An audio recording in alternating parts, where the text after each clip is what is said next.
Sahabat remaja Katolik yang terkasih, jumpa kembali dalam pendidikan agama Katolik. Terima kasih masih setia berkembang bersama kami. Kita masih di pembahasan tentang laki-laki dan perempuan. Jika di pembahasan sebelumnya kita sudah membahas bahwa terlahir sebagai laki-laki atau terlahir sebagai perempuan adalah kehendak Allah dan bahwa keduanya memiliki derajat yang sama di hadapan Allah, sama-sama dicintai dan diberkati Allah. Maka kali ini kita akan lebih fokus bagaimana tanggung jawab kita sebagai seorang laki-laki atau sebagai seorang perempuan. Artinya, menjadi seorang laki-laki atau menjadi seorang perempuan tidak hanya soal saya semakin cakep atau saya semakin cantik. Bukan soal saya semakin seksi atau saya semakin kuat. Memang benar bahwa saat ini Anda dan remaja seluruhnya sedang mengalami perkembangan dan perubahan fisik menuju pada kematangan. Anda perlahan sudah mulai merasa bahwa tubuhmu berubah menuju dan menjadi seorang laki-laki dan seorang perempuan yang sesungguhnya. Jika tidak disertai dengan rasa tanggung jawab dan rasa syukur yang benar, maka Anda dan remaja pada umumnya akan tersesat dalam mengartikan tubuh Anda seperti memamerkan bagian tubuh tertentu karena merasa semakin seksi, atau terlibat dalam kekerasan fisik antar geng karena merasa diri semakin kuat dan semakin kekar. Sahabat-sahabat remaja Katolik yang terkasih, menjadi seorang perempuan atau sebagai seorang laki-laki adalah anugerah dari Allah. Ingat, kita tidak pernah memilih menjadi seorang laki-laki atau menjadi seorang perempuan. Ini adalah pemberian Allah secara cuma-cuma. Ini adalah anugerah. Jadi sudah pasti kita sebagai seorang yang beriman sudah layaknya bersyukur dan mengucapkan terima kasih yang tulus kepada Allah. Nah, ucapan dan rasa syukur kita yang benar biasanya selalu dibarengi dengan sikap tanggung jawab, yakni dengan menjadi seorang laki-laki atau seorang perempuan yang sejati, yang sesungguhnya yang dikehendaki oleh Allah. Apa ajaran gereja mengenai bagaimana menjadi seorang laki-laki atau menjadi seorang perempuan yang sejati? Mari kita lihat bersama Katekismus Gereja Katolik artikel 2335. Kedua jenis kelamin mempunyai martabat yang sama dan, walaupun atas cara yang berbeda-beda, merupakan citra kekuatan dan cinta kasih Allah yang lemah lembut.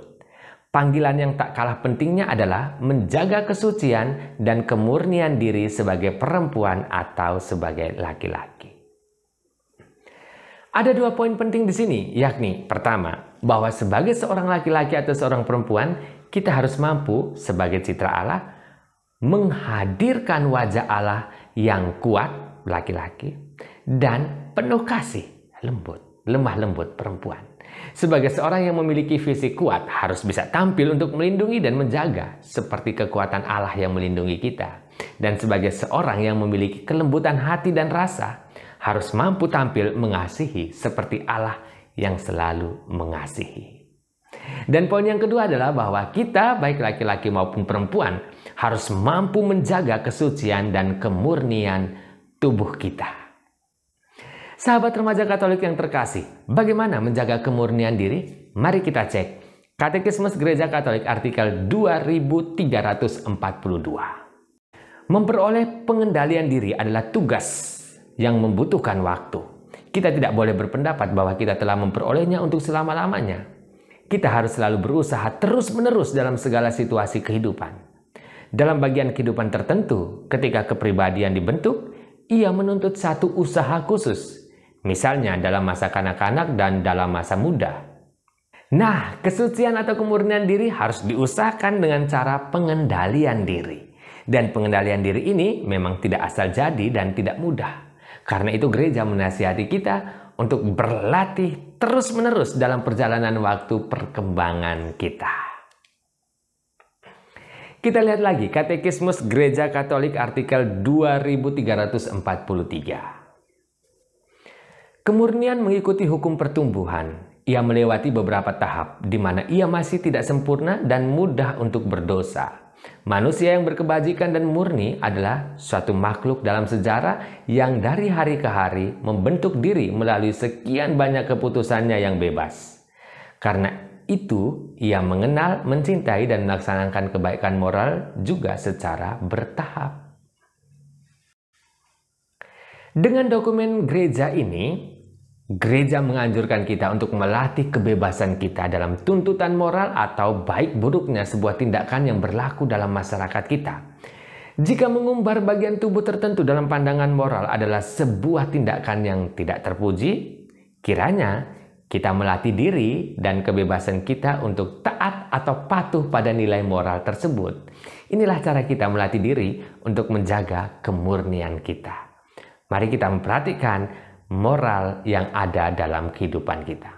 Kita cek juga apa kata Katekismus Gereja Katolik artikel ke-2345 berikut ini. Kemurnian adalah satu kebajikan susila. Ia juga merupakan anugerah Allah, satu rahmat, satu buah Roh Kudus yang menganugerahkan kekuatan untuk mengikuti kemurnian Kristus kepada mereka yang dilahirkan kembali dalam air pembaptisan.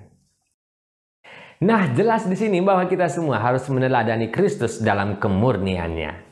Yesus tidak mengumbar nafsu. Yesus tidak mementingkan keinginan daging atau keinginan tubuhnya. Seluruh tubuhnya dia gunakan untuk kebaikan dan demi keselamatan semua manusia. Jangan sampai tubuhmu menghambat keselamatanmu atau jangan sampai tubuhmu menghambat keselamatan sesamamu. Sahabat remaja Katolik yang terkasih, mari kita juga baca bersama nasihat Rasul Paulus tentang tubuh kita berikut ini dari 1 Korintus bab 6 ayat 13 sampai 20. Makanan adalah untuk perut dan perut untuk makanan, tetapi kedua-duanya akan dibinasakan Allah. Tetapi tubuh bukanlah untuk percabulan, melainkan untuk Tuhan, dan Tuhan untuk tubuh. Allah yang membangkitkan Tuhan akan membangkitkan kita juga oleh kuasa-Nya. Tidak tahukah kamu bahwa tubuhmu adalah anggota Kristus? Akan kuambilkah anggota Kristus untuk menyerahkan kepada percabulan? Sekali-kali tidak. Atau tidak tahukah kamu bahwa siapa yang mengikatkan dirinya pada perempuan cabul menjadi satu tubuh dengan dia? Sebab demikianlah kata Nas, keduanya akan menjadi satu daging. Tetapi siapa yang mengikatkan dirinya pada Tuhan menjadi satu roh dengan dia. Jauhkanlah dirimu dari percabulan. Setiap dosa lain yang dilakukan manusia terjadi di luar dirinya. Tetapi orang yang melakukan percabulan berdosa terhadap dirinya sendiri. Atau tidak tahukah kamu bahwa tubuhmu adalah bait Roh Kudus yang diam di dalam kamu, Roh Kudus yang kamu peroleh dari Allah, dan bahwa kamu bukan milik kamu sendiri? Sebab kamu telah dibeli dan harganya telah lunas dibayar. Karena itu, muliakanlah Allah dengan tubuhmu. Sahabat, Santo Paulus dalam surat pertamanya kepada jemaat di Korintus tadi mengatakan bahwa tubuh kita adalah bait Roh Kudus. Tubuh kita merupakan sarana kehadiran Allah, sekaligus sarana kita untuk mewujudkan kehendak Allah. Maka kita tidak hanya perlu menghormati tubuh kita, melainkan merawatnya dan menggunakan tubuh kita sesuai dan demi kemuliaan Allah sendiri. Lebih jauh dalam syahadat ditegaskan kembali bahwa tubuh kita juga akan dibangkitkan kembali, diubah dan disempurnakan oleh Allah pada saat kebangkitan badan. Kita percaya akan adanya kebangkitan badan, maka tubuh manusia tidak hanya fisik jasmania, melainkan bersifat spiritual rohania, yang daripadanya harus menghasilkan buah-buah kebajikan dan susila yang baik. Jangan sampai tubuh yang kita miliki menjerumuskan kita ke dalam dosa. Sahabat-sahabat remaja Katolik yang terkasih, sebagai penutup kami hadirkan beberapa kisi-kisi soal yang bisa menjadi bahan acuan Anda semua dalam belajar. Semoga bermanfaat.